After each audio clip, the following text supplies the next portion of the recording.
Toy izao ndraiky avana ny teny zaraina izay omenantsika anio.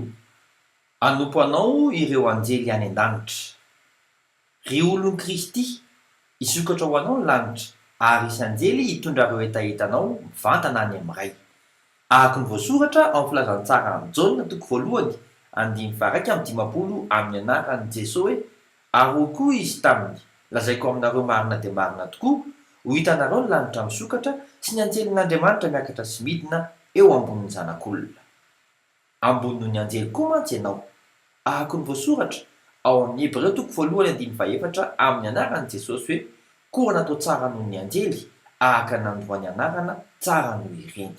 Ampiasao ilay tombom-pahasoavana efa mendrika anao zanak'Andriamanitra e! Vavaka isika. Ray eo, endreza ny hafaliako fa nomenao ireo anjely hitondra ireo hafatro any aminao.